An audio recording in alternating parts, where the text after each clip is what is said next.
partido, dame un abrazo que yo te pido, si fuera falso tu juramento. Hola Miguel, ay mira, ayer hicimos un análisis con el tema Trump, Zelensky, Putin, y te puse a Fonseca después en un video hablando de Europa, si Europa está lista para enfrentarse a Rusia solita, pero después me encontré un video de Fonseca donde hace un análisis, una interpretación de la estrategia de Trump con Putin y con Zelensky que contradice un poco los análisis que estamos haciendo, de donde Fonseca dice, ¿de verdad Trump está abandonando a Zelensky o es parte de una estrategia? Y empieza Fonseca a dar su análisis. Fonseca, que hace un video favorable a Trump, aunque él ha dicho varias veces que él no es seguidor de Trump, pero hace un video súper interesante de las claves que hay detrás de la estrategia Trump, y a lo mejor los demás se están equivocando. Vamos a ver este video juntos, a ver qué ustedes opinan de esto. Yo te pongo las 2 partes, las 3 partes, las 4 partes, todo junto así, para desarrollar el pensamiento crítico. Vamos allá.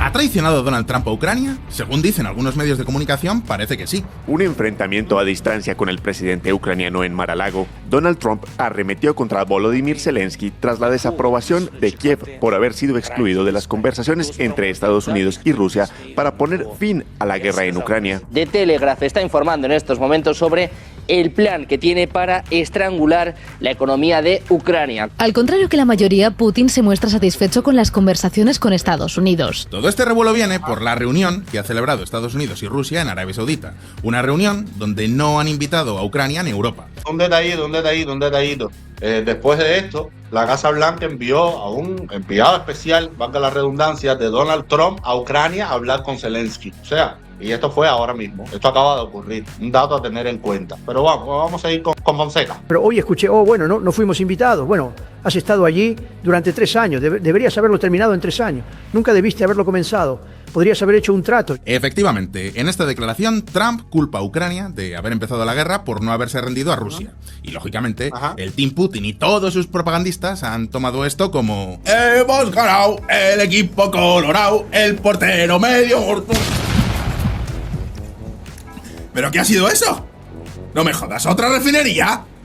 Sí, esto también ha pasado. Mientras escribía este vídeo, Ucrania ha atacado otra refinería, esta vez en la región de Samara, que como veis en el mapa, está aquí, a 1200 kilómetros de Ucrania. Y seguramente, para cuando publique este vídeo, habrán atacado otra más y tampoco habrá abierto ningún telediario porque el hecho de que Ucrania ataque una refinería rusa ya no es noticia. Lleva ocurriendo varias veces por semana desde que empezó el año. En otras palabras, que la guerra no ha terminado ni muchísimo menos y los del Team Putin no tienen muchas razones para celebrar. Pero además, sí, es verdad que Donald Trump ha culpado a Ucrania por la guerra. Pero es que en esa misma rueda de prensa también ha dicho esto. Solía discutirlo con Putin. El presidente Putin y yo hablábamos sobre Ucrania. Era la niña de sus ojos, te lo diré. Pero él nunca hubo una posibilidad de que él entrara. Y yo le dije, más te vale no entrar, no entres. Y él lo entendía completamente. Aquí lo que está de trasfondo te dice otras cosas más, porque esas conversaciones tan cercanas de Ucrania es la niña de mis ojos, oye, no vayas a invadir Ucrania, oye, no entres a Ucrania, y de repente después tratar de dar a entender como que Zelensky tuvo alguna responsabilidad en la invasión de Putin a Ucrania, cuando Putin le confesó a Trump que Ucrania era la niña de sus ojos y que Trump le decía, coño, no entre, compadre, deja a Zelensky tranquilo. No sé, pero bueno, seguimos. Vamos a analizarlo todo. Y sí, es verdad que Estados Unidos se ha reunido con Rusia y con Arabia Saudita. Y es verdad que no han incluido a Ucrania en estas conversaciones. Ahora bien, vamos a ser justos. Días antes, Estados Unidos se reunió con Europa y con Ucrania y tampoco invitaron a Rusia. ¿Que dónde ocurrió esto? ¿Verdad? Pues en la conferencia de seguridad de Múnich. Eso es una cosa, caballero, que hay que aceptar aquí. Ucrania, Zelensky se viene reuniendo desde el principio de la invasión con todos los presidentes del mundo entero, con todos los parlamentos, con Europa, con Estados Unidos, ha cogido paquetes de dinero, o sea, por falta de reuniones con Zelensky no ha sido, incluso artistas de Hollywood van para allá, para Ucrania, a entrevistarse con Zelensky. El tipo ha tenido una popularidad y una atención mediática que ha sido descomunal, ¿ok? Entonces hay que poner las cosas también en su justa medida. Incluso del vicepresidente J.D. Vance, porque generó un montón de polémica. Por cierto, un apunte importante. A esa reunión trajeron al vicepresidente de Estados Unidos, mientras que a la conferencia en Arabia Saudita no ha ido ni Donald Trump ni Vladimir Putin. Han ido oficiales de altísimo nivel, pero ni el presidente ni el vicepresidente. En cualquier caso, lo que seguramente no habréis visto de esa conferencia de seguridad de Múnich es esta otra declaración. Si no armamos a Ucrania al máximo posible, es una vergüenza para todos nosotros. Necesitan más F-16, no menos, y los fabricamos en Carolina del Sur. Este señor que habéis visto es el senador Lindsey Graham, todo un peso pesado del Partido Republicano, y además es totalmente del Team Trump. Para que os hagáis una idea, este es uno de los políticos que respaldó a Trump incluso cuando dijo que hicieron fraude en las elecciones de 2020. Y ya veis que aquí está hablando de armar a Ucrania hasta los dientes. Pero no solo eso. Durante estos días parece que Trump le ha dado la espalda a la OTAN. Sin embargo, mirad lo que acaba de decir. El presidente Trump, como parte de un acuerdo de paz con Putin, estaría dispuesto a considerar retirar todas las tropas estadounidenses de Europa. Bueno, nadie me ha pedido hacer eso, así que no creo que tengamos que hacerlo, no querría hacerlo. Bueno, me parece bien, me parece genial esto. Por eso te digo que hay que tener en cuenta todas las cuestiones, porque hay diferentes discursos a diferentes niveles. Vamos a ir. En otras palabras, que Estados Unidos no tiene intención de retirar las casi 10.000 tropas que tiene en Europa. Y mientras esas tropas sigan ahí, a mí me da igual las frases que diga Donald Trump. Los hechos son que Estados Unidos sigue protegiendo Europa. Durante estos próximos 4 años nos tendremos que acostumbrar a que en realidad hay 3 Donald Trump distintos. Una cosa es lo que los medios dicen que dice Donald Trump, otra es lo que Trump ha dicho realmente y otra muy distinta es lo que Trump termina haciendo. Ambas cosas son totalmente distintas y en muchos casos pueden ser contradictorias. Por eso, muchas veces tenemos que quitar todo el ruido mediático para entender lo que realmente está pasando. Así que la pregunta es, ¿de verdad Donald Trump está traicionando a Ucrania como dice tanta gente? Ahora viene una parte que yo quiero que en los comentarios ustedes me digan, porque ahora Fonseca desarrolla toda una teoría de cómo Trump es una estrategia con Putin, jugando al gato y al ratón, pero en realidad está apoyando a Zelensky. Díganme ustedes si ustedes están de acuerdo con este análisis que va a hacer Fonseca ahora o no. Préstenle atención, por eso paro aquí para enfocar la atención de ustedes en los argumentos de Fonseca y que me digan, oye, sí, Luis, oye, no, oye, me parece que Fonseca apretó, oye, me parece que le está dando vuelta una historia que no lleva más vuelta, pues se va a marear. Vamos a ver. Y si no es así, ¿qué tipo de paz es la que quiere conseguir Donald Trump entre Rusia y Ucrania? ¿En qué estado estamos ahora mismo en las negociaciones? La primera pregunta es, ¿de verdad es Trump partidario de Putin? Según dicen muchos analistas, parece que Trump y Putin son amigos para siempre, mi chulo, my friend. La extraña pareja de la política internacional, el Quentin Tarantino y Robert Rodríguez de la escena mundial. Los dos unidos en una cruzada contra, no sé, el globalismo o algo así. Y no os equivoquéis, a los primeros a los que les interesa que pensemos así es a los propagandistas rusos. Sin embargo, durante su primer mandato, Trump llegó a amenazar a Alemania con imponer sanciones comerciales si seguían construyendo el Nord Stream. Es decir, que no quería que Europa siguiera comprando gas a Rusia. No sé, pero para ser tan amigo de Putin lo disimula bastante. También os recuerdo que Trump fue el primer presidente de Estados Unidos en enviar armamento letal a Ucrania. Y no olvidéis que Putin invadió la península de Crimea y el Donbass en 2014. En aquella época, Obama era el que estaba en la Casa Blanca. Y os recuerdo que por aquel entonces la respuesta de Estados Unidos fue... So deeply concerned. Ay papi. Aquí me concerní yo. So deeply concerned. Ni Estados Unidos ni Europa mandaron un triste fusil a Ucrania durante esos días. Es más, ¿cuál ha sido la postura de Joe Biden con Ucrania? Sí, es verdad que Estados Unidos ha enviado muchísimo armamento, y hemos visto un montón de declaraciones donde Joe Biden juraba amor eterno al pueblo ucraniano y a Volodymyr Zelensky. Pero también fue Biden el que se pasó meses prohibiendo a Zelensky que usara los misiles de largo alcance. El armamento se ha dado con cuentagotas, y después de larguísimos debates porque... No debemos humillar a Rusia para que el día en que cesen los combates podamos construir una vía de salida por medios diplomáticos. Vamos, que cuando el secretario de Defensa de Trump ha dicho que no cree que Ucrania pueda recuperar las fronteras de antes de 2014, ha dicho lo que todo el mundo piensa, o mucha gente piensa, y actúa en consecuencia. Y lo mismo pasa con la entrada de Ucrania en la OTAN. Biden afirma que la guerra con Rusia debe terminar antes de que la OTAN pueda considerar la adhesión de Ucrania. Ahora, alguien del entorno de Trump dice algo parecido y todo el mundo dice. Pero de nuevo, aquí lo que importan son los hechos, no las palabras. Y los hechos nos dicen que ni los demócratas son tan pro-ucranianos, ni los republicanos son tan pro-rusos como parece. Por eso a mí me gusta compartir con ustedes los videos de Fonseca. Porque Fonseca es un tipo que estudió eso. Él estudió geopolítica en España, estuvo un tiempo como asesor, si mal no recuerdo, él dijo que había sido asesor del PP. Entonces, es un tipo que puede analizar las cosas sin pasión de manera objetiva, aunque siempre ha dicho que él es Team Occidente, Team OTAN, Team Democracia. Entonces, por eso yo comparto los análisis de Fonseca, porque es un tipo comedido y que está analizando las cosas basado en sus estudios, en su experiencia y en los años que tiene de carrera en cuestiones geopolíticas. Trump es solamente pro-Trump. No hay más que ver su insistencia en recordarnos a todos que It's a war that would have never happened if I was president. It should have never happened, would have never happened if I was president. Que sí, Donald Trump, que ya te hemos escuchado. Solo en esa rueda de prensa, que duraba 30 minutos, lo ha repetido 2 veces. Y básicamente cada vez que menciona la guerra de Ucrania siempre añade la coletilla de bueno, esta guerra que, por cierto, no habría empezado si yo hubiera sido presidente. Y ya veis que su obsesión es poderle vender al mundo entero que la guerra de Ucrania ha terminado gracias a él y que incluso ha sacado 500.000 millones de dólares en tierras raras. Que yo me pregunto, si de verdad Ucrania tiene esas tierras raras, ¿de verdad pensáis que no permitirían a Estados Unidos que las explote independientemente de quién sea el presidente? Como veis, Trump es muy amigo de colgarse medallas, en realidad como cualquier otro político. En cualquier caso, ¿por qué le interesa a Trump acabar con esta guerra? Pues aparte de por rédito personal, Estados Unidos ha dejado claro en un sinfín de ocasiones que su auténtico rival ya no es Rusia, sino China. You take China. ¡Ojo! ¿Significa esto que ahora Estados Unidos se quiere llevar bien con Rusia? No. Pero pensadlo así. Rusia es un país decrépito, con un ejército que, como hemos visto en Ucrania, es fácil de neutralizar. ¿Significa eso que Europa tiene que despreocuparse? No. Ayer alguien me decía, en los videos que saqué ayer, Luis, tú estás equivocado con Rusia. Rusia no está tan débil como tú dices, Luis. Rusia sigue siendo un país poderoso. Sí, Rusia es una potencia nuclear. De hecho, vamos a estar aquí, caballero.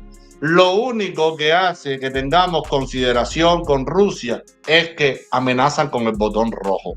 Es lo único que tiene Putin. Putin no tiene, mira, ni economía, ni ejército. Si Putin contra Ucrania, que es verdad que ha recibido armamento occidental, etcétera, etcétera, pero quien se ha enfrentado a los rusos han sido los ucranianos, ahí en el terreno. Y si Putin ha pasado este trabajo con Ucrania, Putin no tiene nada que hacer en un combate tradicional contra las tropas de la OTAN.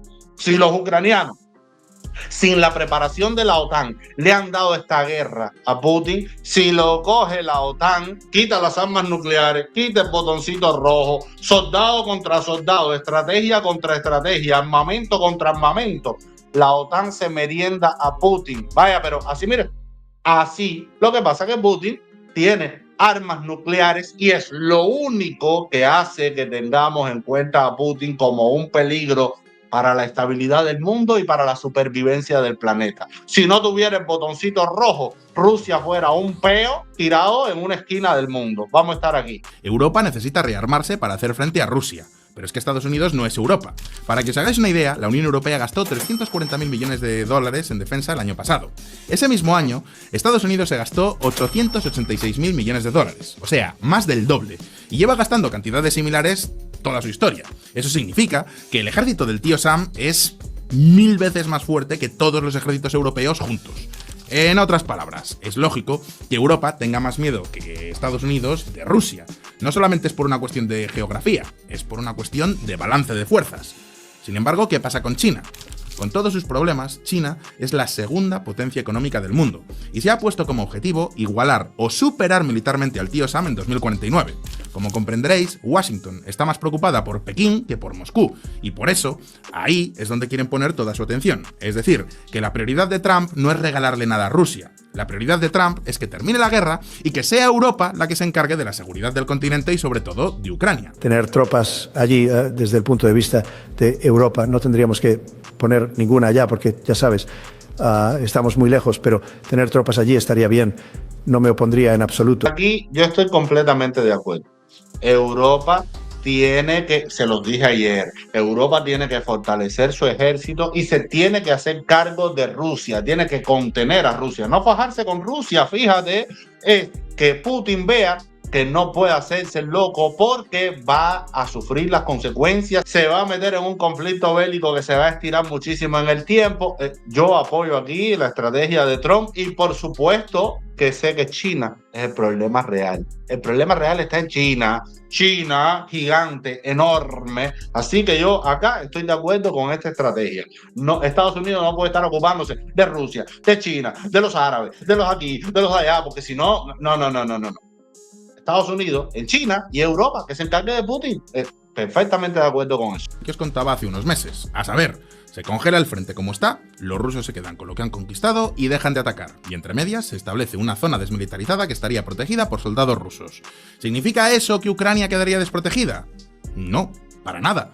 Recordad lo que decía el senador Lindsey Graham. Si no armamos a Ucrania al máximo posible, es una vergüenza para todos nosotros. Necesitan más F-16, no menos, y los fabricamos en Carolina del Sur. Aunque Ucrania terminara la guerra pasado mañana, Estados Unidos seguiría vendiéndoles armas. Durante estos años, el ejército ucraniano ha pasado de ser un ejército soviético, o de herencia soviética, a ser uno occidental. Casi todos sus sistemas son estadounidenses o europeos, y los soldados ucranianos tienen experiencia sobrada en combate. Vamos, que la Ucrania de hoy en día es, por un lado, un nuevo cliente del complejo militar industrial de Washington y, por el otro, un importantísimo aliado. Pensad que la próxima vez que Estados Unidos entre en guerra con quien sea, sabrá que puede echar mano de los soldados ucranianos que tienen experiencia sobrada en combate, cosa que no tiene casi ninguno de los aliados de Estados Unidos. ¿Qué sentido tendría que Trump quisiera quedarse sin todo eso? Como veis, no hay ninguna razón lógica para pensar que Trump vaya a darle la espalda a los ucranianos. Lo que estamos viendo estos días es ruido mediático. La pregunta ahora es, ¿de verdad estamos tan cerca de la paz como parece? Pues ahora mismo lo vamos a ver. Ninguna paz se negocia en 24 horas. Espérate un momento, porque quedé aplastado un momentico por la lógica apabullante de que es verdad que ahora mismo Ucrania es el ejército ucraniano, es ese experto en armamento occidental y que sus soldados tienen una experiencia de combate que no tiene nadie. Eso es cierto. Pero me parece que el ruido mediático, solamente ruido mediático no, porque al final lo que estamos analizando ha salido del propio Donald Trump de sus redes sociales. O sea, no ha salido de lo que ha dicho un medio, de lo que ha dicho Donald Trump. Entonces, entiendo lo que está queriendo decir Fonseca, pero tampoco vamos a rizar el rizo tanto, ¿ok? Vamos a ir. Los medios dijeron que esto era una concesión a Rusia. ¿Pero cuál es la realidad? Pues bien, como siempre me gusta decir, vamos a ver un poco de historia. Los que tengáis mi edad, o seáis incluso más mayores, seguramente recordaréis la última gran guerra que vivió Europa, la de los Balcanes. La Guerra de los Balcanes fue una serie de guerras tras la disolución de la antigua Yugoslavia. Lo que ahora es Serbia, Croacia y Bosnia-Herzegovina lucharon entre ellos en un conflicto que se alargó durante 4 años y medio. Por el camino murieron entre 120.000 y 130.000 personas. En cualquier caso, ¿cómo terminó el conflicto entre Bosnia, Serbia y Croacia? Pues al igual que lo que propone Donald Trump, en este caso Estados Unidos, en aquel entonces con Bill Clinton de presidente, también sentó a todas las partes a negociar los llamados acuerdos de Dayton, que pusieron fin a 4 años de guerra en la antigua Yugoslavia. Ahora bien, no penséis ni por un momento que estos acuerdos se firmaron en 24 horas, ni muchísimo menos. El primer esfuerzo de los Estados Unidos para lograr la paz vino en marzo de 1994. Ahí es cuando se celebraron los acuerdos de Washington. Durante los meses siguientes bajaron las hostilidades, pero enseguida volvió la violencia, hasta llegar a su cenit en verano de 1995. Ahí es cuando tuvo lugar la matanza de Srebrenica, donde los serbios masacraron a 8.000 civiles bosnios musulmanes. En este momento es cuando el por entonces presidente Bill Clinton, desesperado por lograr la paz en los Balcanes, nombró a una persona dedicada en cuerpo y alma a este menester, el señor Richard Holbrooke. Esto ocurrió en julio de 1995. Quedaos con la fecha porque es importante. ¿Y cuál era el trabajo de este tal Richard Holbrooke? ¿Por qué era tan importante? Pues pensadlo así. Ninguno de los 3 países implicados quería sentarse a negociar. Se odiaban a muerte y con bastantes razones porque llevaban 4 años matándose unos a otros. Así que, desde julio de 1995 hasta noviembre de ese mismo año, el señor Holbrooke estuvo continuamente viajando por las 3 capitales, Belgrado, Zagreb y Sarajevo. Su propósito era acercar posiciones, es decir, negociar las condiciones no ya para la paz, sino para que los líderes de ambos países se dignaran a negociar las condiciones para la paz. O sea, era la negociación de la negociación. A esto se le conoce como diplomacia de transbordador. Es decir, es una estrategia diplomática que se elabora cuando ninguna de las partes quiere hablar con la otra. El mediador en estos casos se reúne por separado con cada uno de ellos. Por supuesto que mientras el señor Holbrooke estaba viajando continuamente, la OTAN estaba bombardeando posiciones serbias y seguían las hostilidades. Es decir, que el paralelismo con la situación actual es evidente. Estados Unidos se ha reunido con Rusia y con Ucrania en separado, mientras las hostilidades continúan. Finalmente, en el caso de los Balcanes, después de incontables viajes, el señor Holbrooke logró un primer logro, valga la redundancia, un alto el fuego temporal. Esto que está contando Fonseca a mí me toca de cerca porque yo estuve, bueno, ustedes vieron, hace unos meses estuve en Croacia, en Makarska, que Croacia es uno de los países que se vio envuelto en este conflicto y la población, tú te das cuenta que todavía tiene huellas de ese conflicto. Guerras, bueno, una guerra civil, ahí entre vecinos, entre familias, entre países que es terrible, ha sido durísimo. Igual hay una cosa y yo también aquí se la doy a Fonseca y por eso ayer traté de hacer un análisis objetivo, sin rabia, sin fanatismo, que creo que por eso en esta comunidad somos gente tan linda, porque no nos vamos a los fanatismos, tratamos de decir la verdad sin que nos los llevemos a una talla rabiosa. Y hay que ver cómo termina esto. Hay que ver cómo termina la negociación, qué es lo que finalmente termina teniendo Putin, qué termina teniendo Zelensky, cómo se apacigua la cosa, cómo queda Estados Unidos, cómo queda Europa. No podemos tampoco mandarnos a correr. Uno puede hacer algún tipo de análisis a partir de los datos que van saliendo, pero hay que tener en cuenta también, como dice Fonseca, que detrás de esos datos hay muchas realidades y muchas cosas debajo del tapete que no te pueden mandar a correr con la guagua andando, ¿ok? Así que, nada, seguimos. Es decir, 4 meses después de empezar las negociaciones. Ahora bien, esto era solamente la primera parte. Después venía lo más complicado. Es decir, sentar a gente que llevaba 4 años deseándose la muerte a negociar la paz. Esto ocurrió el 1 de noviembre de 1995, es decir, 5 meses después de haber empezado los esfuerzos negociadores. ¿Y dónde se reunieron? Pues no fueron a ningún lugar emblemático ni nada parecido, todo lo contrario. El señor Holbrooke eligió el lugar más anodino del mundo, una base militar en mitad de la América profunda, más concretamente en Dayton, Ohio. Más concretamente todavía, en un hotel dentro de esta base militar. ¿Y por qué ahí y no en otro lugar? Pues porque querían estar lo más lejos posible de los medios de comunicación. De hecho, la prensa tenía prohibido acudir a este lugar. De esta forma, los negociadores no tenían ninguna influencia externa. Y ojo, no penséis que estaban únicamente los presidentes de los 3 países. Cada uno llevaba a su delegación. Delegaciones de unos 25 o 30 miembros. Y luego hay que sumar asesores, personas de apoyo. En total, se calculan que estuvieron unas 800 personas encerradas en el hotel. Lo que pasa es que ahora nosotros somos muy de redes sociales, de TikTok, de lo que va pasando, de entender las cosas a través de Reels. Esto que está hablando Fonseca fue un evento que sacudió al planeta entero.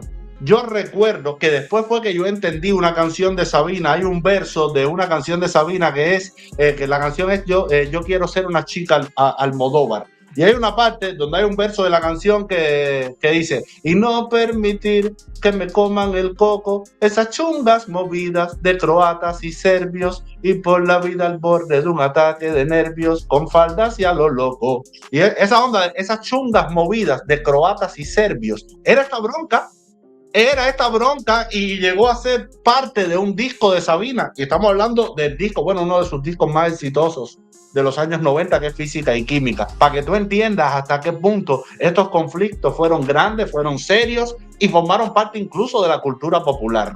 No podían irse, estaban atrapados hasta que llegaran a un acuerdo. Y no solo estaban encerrados, también estaban incomunicados del exterior. Ni teléfono, ni fax, ni nada. Es más, incluso la comida que les daban estaba controlada por Estados Unidos, y según cuentan las crónicas, cuando las distintas partes llegaban a un acuerdo, se les premiaba con comida más o menos sabrosa.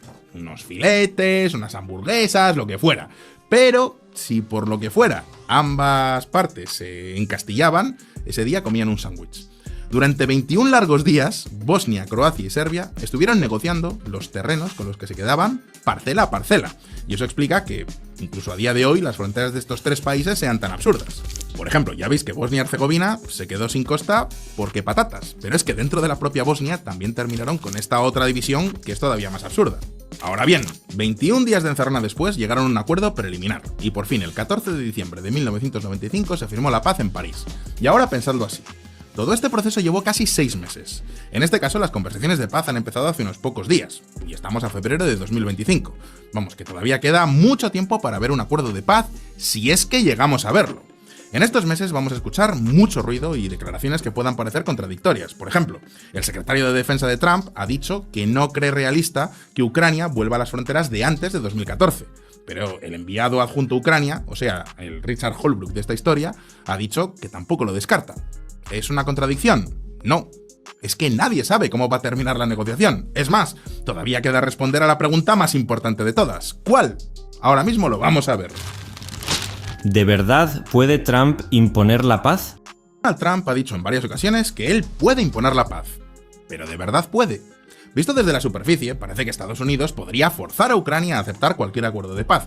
A fin de cuentas, Trump puede retirar el apoyo militar, ¿verdad? Bueno, vamos a recordar lo que dijo Zelensky cuando empezó la guerra.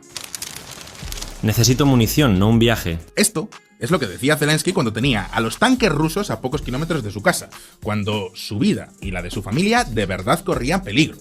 En ese momento, Estados Unidos solamente le había enviado un puñado de misiles Javelin y poco más. Importante este punto.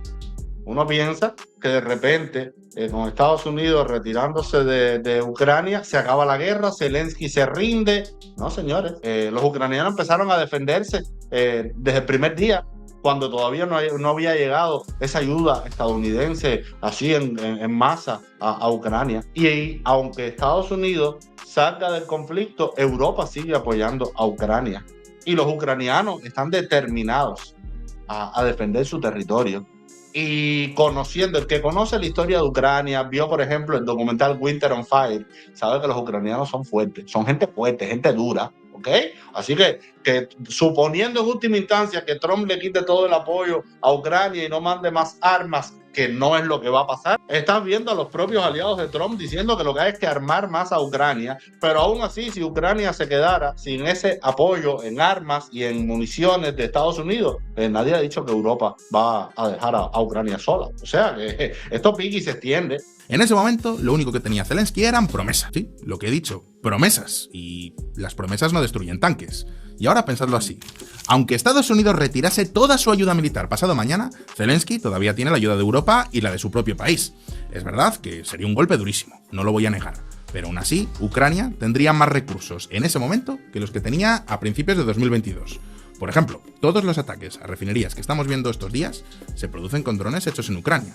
En otras palabras, que no hay ninguna razón para pensar que Trump pueda obligar a Zelensky a aceptar condiciones imposibles. ¡Ojo! Esto no significa que Zelensky no quiera negociar. Por otro lado, ¿puede Trump forzar a Rusia a aceptar condiciones? Pues tampoco. Zelensky. Por eso también es malo irse con la onda de la rabia para cualquiera de los dos bandos. El propio Zelensky, que tendría que ser el más molesto en toda esta historia, después que Trump dijo lo que dijo, Zelensky reafirmó que quiere ser un aliado de la Casa Blanca y que quiere tener a Estados Unidos del lado suyo. O sea, Zelensky no se viró, oye Trump, ¿quién te dijo a ti que soy un dictador? No. Para que tú veas, Zelensky dijo, hey, vamos a suavizar las cosas, coño, mira, yo quiero ser un aliado de la Casa Blanca. Por eso no podemos mandarnos a correr nosotros podemos acompañar los acontecimientos, pero sin ponerle una talla negativa. No. Mente fría y objetividad en todo momento. Por el momento, lo único que tenemos es un intento de proceso de paz. Entre medias, es posible que Ucrania celebre elecciones. A fin de cuentas, Zelensky terminó su mandato oficialmente el año pasado. Ahora bien, que nadie se piense tampoco que esto que ha dicho Donald Trump es verdad. Odio decirlo, pero está en 4% de aprobación. No, esto no es así. Las últimas encuestas le dan a Zelensky una aprobación de en torno al 55% y el 60%. Es verdad que es mucho menos de lo que tenía cuando empezó la invasión, porque evidentemente con los tanques en la puerta del país la gente cierra filas en torno al líder y entonces Zelensky tenía una aprobación del 90% o alguna barbaridad así. Pero en cualquier caso, si se celebraran elecciones hoy, seguiría siendo el favorito. Alguno me dirá, Fonseca, ¿de verdad confías en las encuestas? Pues no sé si confío o no confío, pero desde luego, si alguien piensa que después de 3 años de guerra los ucranianos van a votar un candidato remotamente prorruso, es que no sé qué responder a eso, de verdad, pero alguno me pone en Twitter algunas cosas que de verdad que no sé cómo responderlas. Pero en fin, llegados a este punto, la pregunta ahora es para vosotros. ¿De verdad creéis que vamos a ver una paz en Ucrania o solo un alto al fuego? Muchas gracias, Fonseca. Señores, sí, como mismo Fonseca le han hecho observaciones, a mí también me han tirado cada número. Yo digo, a ver, pero esto es fanatismo, pero fanatismo lo mismo a Putin que con mi estimado Trump. Calma, stop in the name of love. Pero bueno, señores, miren, hasta aquí. Ayer yo te puse una cara del asunto, hoy te pongo otra. Ustedes están de acuerdo con Fonseca, les parece bien, creen que tiene razón, creen que está rizando el rizo, creen que Trump va a abandonar a Ucrania en serio, creen que no, creen que es una estrategia para ponerle la zanahoria a Putin y vamos a ver cómo va a terminar la cosa. ¿Qué opinan? Yo sigo acompañando el proceso de cerca y de nuevo reitero, el enemigo es Putin. Eso sí, pero me queda más que claro. Con el que hay que tener muchísimo cuidado es con Putin. ¿Ok? Y por supuesto, mi apoyo al pueblo ucraniano de aquí hasta el fin del mundo. Un abrazo y nos vemos en el próximo video. Chao.